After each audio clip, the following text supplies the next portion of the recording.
সব নামৰ যিগৰাকী ইতিমধ্যে কি কয় যিয়ে আপোনাৰ এই ঘটনাটো সংঘটিত হৈছে তেখেতক অতি শীঘ্ৰে এৰেষ্ট কৰক। এৰেষ্ট কৰি পেলাই বিহিত ব্যৱস্থা লওক। আৰু নন্দিনী কাশ্যপৰ যদি তেখেতৰ যদি নিজৰ যদি মান সন্মান যদি ইজ্জত আছে, আৰু নন্দিনী কাশ্যপে কোন হয়? তেখেত অভিনেত্ৰী হয়।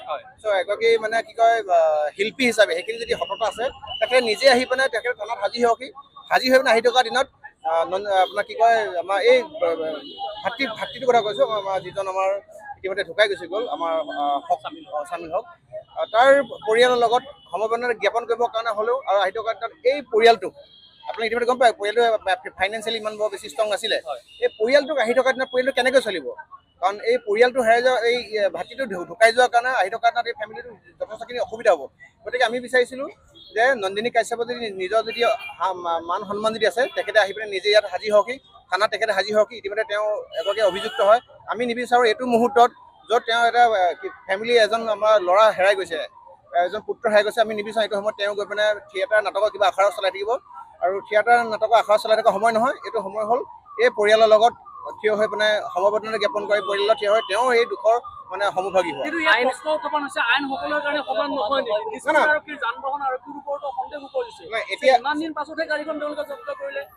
এতিয়া এই মুহূৰ্তৰ পাছৰ পৰা সকলোবিলাক জলপট হৈ গ'ল যে নন্দিনী কাশ্যপে কৈছিলে যে আমি যিমানখিনিলৈকে শুনিছিলোঁ যে সামান্য তেওঁ আঘাতপ্ৰাপ্ত হৈছে। ইতিমধ্যে তেখেত মৃত্যু হৈছে। এতিয়া নন্দিনী কাশ্যপৰ ওপৰত অসম পুলিচ প্ৰশাসন পুলিচ প্ৰশাসনে কি বিহিত ব্যৱস্থা ল'ব? আইন সকলো কাৰণে সমান বুলি কোৱা কথা। এতিয়া আমি আহি থকা দিনত এতিয়া পৰীক্ষা কৰিম যে নন্দিনী কাশ্যপ বুলি কোৱা যি অভিযুক্ত, যিয়ে ইতিমধ্যে ঘটনাটো সংঘটিত কৰিছে, তেওঁৰ চিনেমা থিয়েটাৰত আপুনি তেওঁ ব্যস্ত থাকিলে নহ'ব। তেখেতক এৰেষ্ট কৰিব লাগিব, জেলত প্ৰেৰণ কৰিব লাগিব আৰু উচিত ক্ষতিপূৰণ ফেমিলিক দিব লাগিব। ইতিমধ্যে আমি গম পাওঁ বিলাসী অসম আমি অলপ সময় আগত ব্লাড দি গৈছোঁ, কিন্তু আমি দেখিবলৈ পাইছোঁ যে ঘটনাটো আমি গম পালোঁ যে আমি দিয়া ব্লাড তেখেতে ল'বলৈ নাপালেই।